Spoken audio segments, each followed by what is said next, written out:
Hello everyone, आज date है 4 जनवरी 2021 और द हिंदू न्यूज एनालिसिस में आपका स्वागत है। इस वीडियो में हम द हिंदू की इंपॉर्टेंट न्यूज को डिस्कस करेंगे और एडिटोरियल जो पेज आता है उसको हम अलग वीडियो में डिस्कस करेंगे। तो चलो स्टार्ट करते हैं। फर्स्ट जो हमारी न्यूज है वो है India approves 2 covid vaccine for emergency use. हमारे यहाँ के जो रेगुलेटर है DCGI जो है, उन्होंने हमारे यहाँ पर 2 वैक्सीन को इमरजेंसी यूज के लिए अप्रूवल दे दिया है। एक कौन सी वैक्सीन है? एक है सीरम इंस्टीट्यूट ऑफ इंडिया के द्वारा तैयार की गई कोविशील्ड और एक हमारी जो इंडिजिनस जो वैक्सीन है उसका नाम है कोवैक्सीन, जो भारत बायोटेक और ICMR के साथ में मिलकर के बनाई गई है। अब हमारे एग्जाम के पॉइंट ऑफ व्यू से इंपोर्टेंट हो जाता है ICMR। देखो, जो ICMR है वो अलग नाम से 1911 में ही उसको एस्टेब्लिश कर दिया गया था, Indian council of medical research, लेकिन 1949 में इसका नाम चेंज किया जाता है और ICMR के रूप में इसको एस्टेब्लिश किया जाता है। ये जो ICMR है वो ministry of health and family welfare के अंडर आता है। अब इसमें ये बोला गया है, यही बताया गया है कि वैक्सीन तो आउट हो गई है, लेकिन जो डाटा है, जो डाटा होने चाहिए कि आपने कौन से फेज फर्स्ट में कितने लोगों पर ट्रायल किया, फेज सेकंड में कितने पर ट्रायल किया, फेज थर्ड में कितने पर ट्रायल किया और कितना आपका एफिकेसी रहा आपके वैक्सीन का, तो वो डाटा मिसिंग है। जो एफिकेसी डाटा और फेज 3 ट्रायल्स हैं जो इंडिया में कंडक्ट करवा गए थे इन दोनों वैक्सीन के द्वारा, वो अभी तक मिसिंग है, अभी तक उनको पब्लिक नहीं किया गया है। अब थोड़ा सा हम कोविशील्ड के बारे में देखते हैं। ये जो कोविशील्ड जो वैक्सीन है वो सीरम इंस्टीट्यूट ऑफ इंडिया जो पुणे में बेस्ड है उनके द्वारा बनाया गया है। किसके साथ मिलकर के? यूके की एस्ट्राजेनेका और ऑक्सफोर्ड यूनिवर्सिटी के साथ में मिलकर के, और इसको कंडीशनल अप्रूवल दिया गया है। ये जो कोविशील्ड है, इस वैक्सीन की जो एफिकेसी है वो 70.4% है। और ये कहाँ पर बेस्ड है? ये जो एफिकेसी कहाँ पर बेस्ड है, ये रिपोर्ट कहाँ से बताई गई है? तो ये फेज 3 ट्रायल्स कंडक्ट करवाए गए थे यूके और ब्राजील में। वहाँ पर 70%, लगभग 70% लोगों पर इसका पॉजिटिव असर रहा। तो ये उसके वहाँ के फेज 3 के डाटा है। जो efficacy data of phase 3 trials जो इंडिया में कंडक्ट करवाया गया था, 1600 वॉलंटियर्स थे और इंडिया की 17 इंडियन सिटीज में इसको करवाया गया था। इस फेज 3 जो ट्रायल डाटा है उसको, वो अभी तक उसको पब्लिक नहीं किया गया है। इधर है कोवैक्सीन। कोवैक्सीन जो है वो भारत बायोटेक और ICMR के द्वारा मिलकर के इसको बनाया गया है। इसको भी मतलब आप रिस्ट्रिक्टेड इमरजेंसी यूज के रूप में इसको अप्रूवल दी गई है। इसमें यह बोला गया है कि जब 2 महीने हो जाएंगे आपको रोल आउट किए हुए, उसके बाद में आपको हर 15 दिन में आपकी इस वैक्सीन का क्या एडवर्स इफेक्ट है वो ड्रग रेगुलेटर्स को बताना होगा। फेज फर्स्ट और फेज सेकंड का जो ट्रायल था वो 800 वॉलेंटियर के ऊपर किया गया था इस कोवैक्सीन वैक्सीन का। फेज 3 का जो डाटा है वो 22,500 वॉलंटियर्स के ऊपर किया गया है और उसका अभी जो डाटा है एफिकेसी डाटा वो क्या नहीं है। ये जो फेज 3 जो ट्रायल है वो तो अभी ऑन गोइंग ही है, इसका जो डाटा है वो पब्लिक नहीं हुआ है। तो इस आर्टिकल में ये बताया गया है कि इंडिया ने ये बोल दिया है कि जैसे ही हम वैक्सीन का यूज़ करना शुरू करेंगे, सबसे पहले हम हमारे जो फ्रंट लाइन वर्कर्स रहे हैं, हेल्थ केयर वर्कर्स रहे हैं, उनको हम सबसे पहले ये वैक्सीन देंगे। और जो 3 करोड़ हमारे पर्सनल है, हेल्थ मिनिस्ट्री ने बोला है कि हमारे जो 3 करोड़ कार्मिक है उनको कोविड-19 के हाईएस्ट रिस्क से बचाने के लिए हम उनको ये वैक्सीन फ्री देंगे। तो इस आर्टिकल में और आगे बताया गया है कि देखो, अप्रूवल दे दिया गया है लेकिन अभी तक जो ट्रायल्स हैं वो कंप्लीट हुए ही नहीं है। तो सबसे पहले ट्रायल्स कंप्लीट होने चाहिए, उनके सारे डाटा सामने आने चाहिए, उसके बाद में इनको पब्लिक इंटरेस्ट में इनको यूज किया जाना चाहिए। नेक्स्ट जो हमारे न्यूज़ है इसमें बताया गया है कि देखो, हमारे यहाँ पर प्रिपरेशन सारी तैयार कर ली गई हैं, सिर्फ भविष्य में हमें रोल आउट की ज़रूरत है। हम सिर्फ ये देख रहे हैं कि सारे डाटा आ जाए तो उसके बाद में हम इनको इमरजेंसी यूज में इन वैक्सीन को यूज कर सकें। तो इंडिया ने जो रोल आउट का कोविड-19 वैक्सीनेशन प्रोग्राम जो तैयार किया है उसके लिए इंडिया बिल्कुल तैयार है, ऐसा बोला है नीति आयोग के एक मेंबर VK पॉल ने। उन्होंने बताया है कि हमारी जो इंडिजिनस जो वैक्सीन बनाई है कोवैक्सीन, उसके लिए जो लगभग 12 देश उन्होंने अपना इंटरेस्ट प्रकट कर दिया है कि आप हमें भी हमारे यहाँ भी यूज़ के लिए अपनी इंडिजिनस वैक्सीन कोवैक्सीन को दे सकते हो। कोवैक्सीन के बारे में हम पहले ही डिस्कस कर चुके हैं कि आईसीएमआर और भारत बायोटेक ने कोवैक्सीन को बनाया है और होल वायरोलिन वैक्सीन है, जिसको इंडिया के जो इंडियन वायरोलॉजी सेंटर है जो पुणे में बेस्ड है, उसके द्वारा इसको बनाया गया है। नेक्स्ट जो हमारी न्यूज है वो जीएसटी को लेकर के है। जो जीएसटी के बारे में देखो ये बोला है, आईटी डिपार्टमेंट के सेक्रेटरी ने ये बात बोली है कि अगर जीएसटी देने में, गुड्स एंड सर्विस टैक्स देने में कोई बंदा अगर फ्रॉड काम करता है, फ्रॉड तरीके से अपने जो टैक्स है उसको बचाने की कोशिश करता है, तो उसके ऊपर कार्रवाई की जाएगी।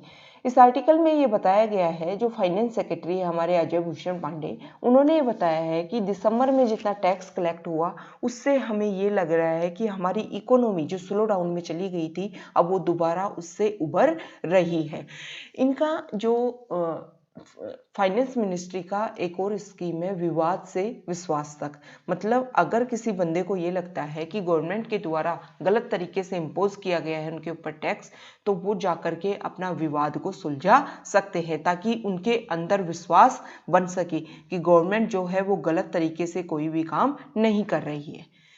नेक्स्ट जो हमारी न्यूज है वो आईओसी से रिलेटेड है। इंडियन ऑयल कॉरपोरेशन ने एक नया इनिशिएटिव लॉन्च किया है जिसका नाम है प्रयास।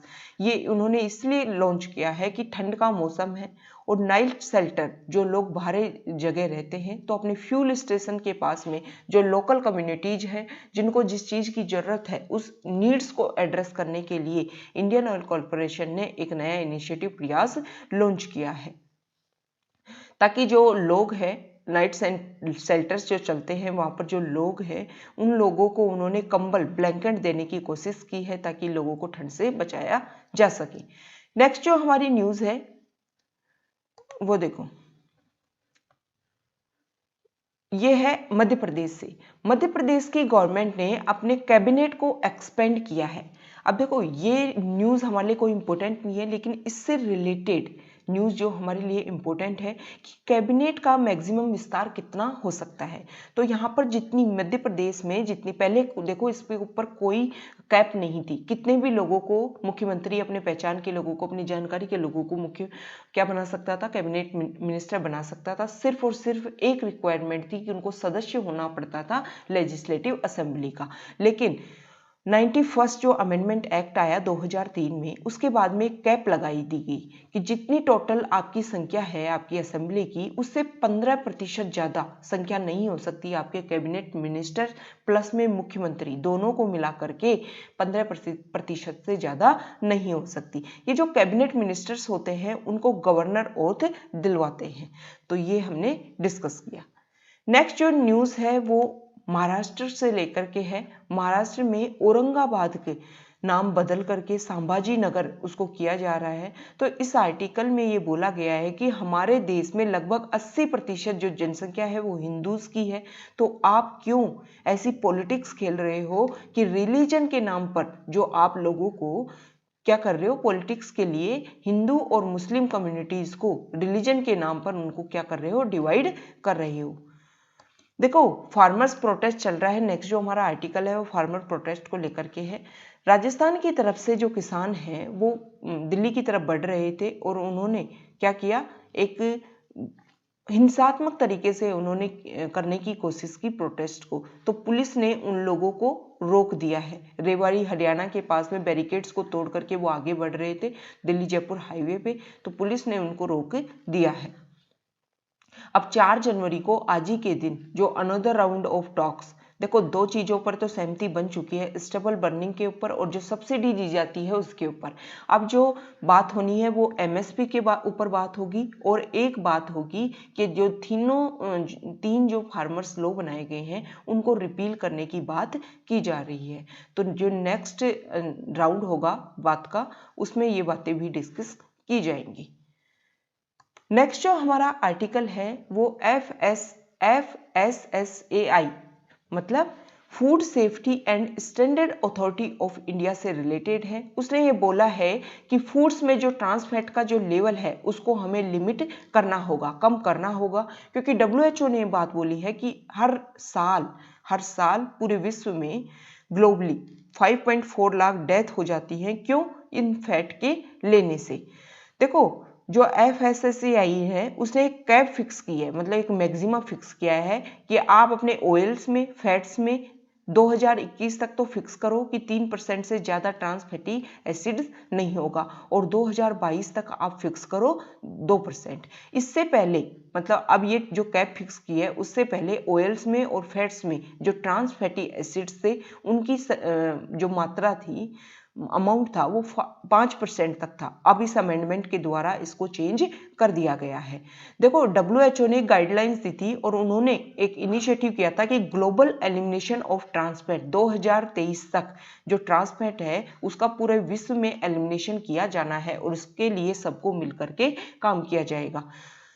अब हमारे एग्जाम के पॉइंट ऑफ व्यू से इंपॉर्टेंट हो जाता है WHO। देखो जो WHO है, वर्ल्ड हेल्थ ऑर्गेनाइजेशन है, वो UN की, यूनाइटेड नेशंस की स्पेशलाइज्ड एजेंसी है, और इसको 7 अप्रैल 1948 में एस्टेब्लिश किया गया था। इसका फाउंडेशन रखा गया था। इसका हेडक्वार्टर जेनेवा स्विट्जरलैंड में है। नेक्स्ट जो टर्म है एग्जाम के पॉइंट ऑफ व्यू से वो है FSSAI, food safety and standard authority of India. देखो जो FSSAI है वो ऑटोनोमस बॉडी है और ये ministry of health and family welfare के अंडर आती है। इस FSSAI को FSSAI एक्ट 2006 के अंडर इसको एस्टेब्लिश किया गया था। इसका जो हेडक्वार्टर है वो नई दिल्ली है और इसके 6 रीजनल ऑफिस भी हैं पूरे इंडिया में। अब इस FSSAI का क्या काम है? इसका काम है जो पब्लिक हेल्थ है, जो लोगों की हेल्थ है, उसको प्रोटेक्ट और प्रमोट करना।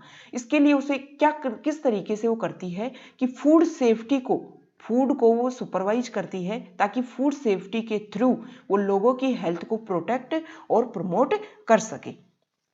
तो 2023 तक एक टारगेट लिया है कि जो ट्रांस फैट है उसको हम बिल्कुल एलिमिनेट कर देंगे पूरे ग्लोबल से, ये WHO ने। और जो FSSAI है उसके बारे में बोला गया है कि देखो पेंडेमिक चल रहा है, उसके अलावा और भी नॉन कम्युनिकेबल डिजीज हैं जिनका रिस्क है FSSAI के ऊपर। तो 2018 में एक प्लेज ली गई थी जब WHO ने कॉल फॉर एक्शन बोला था कि TFA को आप 3% तक घटाओ 2021 में। तो जो इंडस्ट्री प्लेयर्स हैं उन्होंने भी एक प्रतिज्ञा ली थी कि हम 2021 तक इसको कम करने की कोशिश करेंगे। नेक्स्ट जो हमारी न्यूज़ है वो वैक्सीन को लेकर के है। इस आर्टिकल में बोला गया है कि प्राइवेट हॉस्पिटल कीन है, बहुत ज़्यादा इच्छुक हैं, वो चाहती हैं कि जल्दी से जल्दी के वैक्सीन को, मतलब आप रोल आउट उसको शुरू करो ताकि जो प्राइवेट हॉस्पिटल है वो उस वैक्सीन का यूज़ करने के लिए बिल्कुल तैयार है। जैसे ही फाइजर और मॉडर्ना वैक्सीन को अप्रूवल मिला, उन्होंने अपने यहाँ पर वो क्या कर देंगे, जैसे ही फाइजर और मॉडर्ना को गवर्नमेंट अप्रूवल देगी कि आप इसको यूज़ कर सकते हो पब्लिक में, तो जो प्राइवेट हॉस्पिटल्स हैं वो लोगों को ऑफर करने लग जाएंगी बहुत जल्दी ही। अब यहाँ पर कुछ वैक्सीन्स पूरे वर्ल्ड में जो बनाई गई हैं उनके बारे में हम देख लेते हैं। देखो जो ऑक्सफोर्ड यूनिवर्सिटी और एस्ट्राजेनेका ये मैन्युफैक्चरर है, इसकी जो एफिकेसी है वो 90% से भी ज़्यादा मानते हैं। इसकी जो स्टोरेज है वो 2 से 8 डिग्री सेल्सियस है। इसको रेस्ट्रिक्टेड इमरजेंसी यूज इंडिया में और इमरजेंसी यूज इन UK दोनों में इसको अप्रूवल दे दिया गया है। भारत बायोटेक और ICMR के द्वारा जो बनाई गई है कोवैक्सीन, ये 2 से 8 degree Celsius approved for restricted use in emergency situation in India. केवल और भारत में इमरजेंसी यूज में आप इसको यूज कर सकते हो। फाइजर बायोटेक 95% इसकी एफिकेसी है, -70 डिग्री सेल्सियस में इसको आपको स्टोरेज करना है। इसको अप्रूवल दिया गया है फुल यूज के लिए या फिर इमरजेंसी यूज के लिए सेवरल कंट्रीज में। मॉडर्ना है उसकी 94.50 -20 डिग्री सेल्सियस पे उसको आप क्या करोगे, स्टोर करोगे, और कनाडा में और इमरजेंसी यूज इन US में।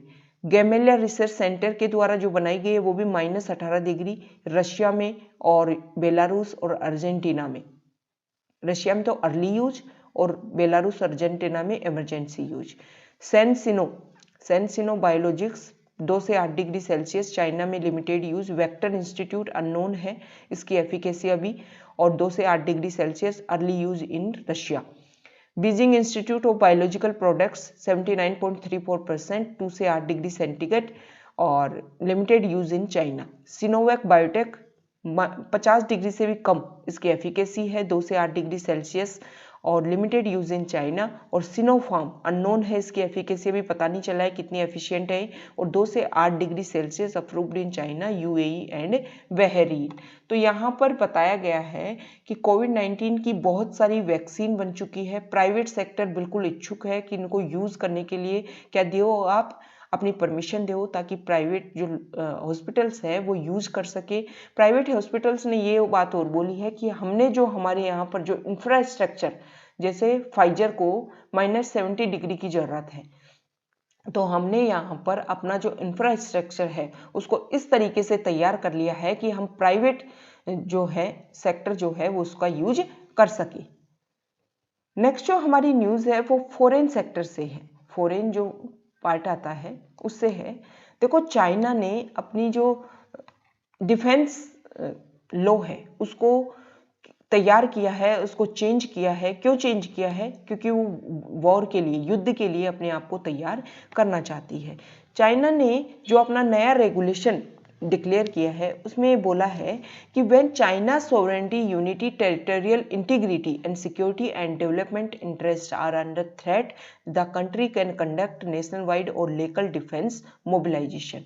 तो ये जो डेवलपमेंट इंटरेस्ट है ना, ये एक नया टर्म उन्होंने ऐड किया है कि इनसे भी अगर हमें कोई परेशानी होगी, इन सारी चीज़ों को अगर चाइना कोई परेशानी है तो चाइना अपने आप में तैयार है, अपने यहाँ पर जो वेपन्स हैं उनको तैयार कर रहा है, वार के लिए बिल्कुल तैयार है। तो ये सारी जो चीज़ें हैं वो चाइना का जो इकोनॉमिक एक्टिविटीज है, इसके अलावा जो ओवरसीज भी जो काम करने की कोशिश कर रही है, जैसे बेल्ट एंड रोड इनिशिएटिव है, इन सब के लिए चाइना को डिफेंस मोबिलाइजेशन, ये एक रीजन है चाइना का, क्योंकि चाइना पूरे वर्ल्ड में अपना जो प्रभाव है उसको इंक्रीज करने की कोशिश कर रही है। अब चाइना जो है वो हर देश में जाकर के कोई ना कोई डेवलपमेंट प्रोजेक्ट एस्टेब्लिश कर रही है, तो अगर उनको भी कोई थ्रेट होती है तो चाइना क्या कर सकती है? युद्ध कर सकती है। ऐसा चाइना ने अपने नए डिफेंस लॉ में बोला है।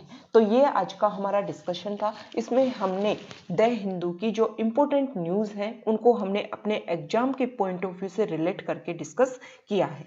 Okay, thank you.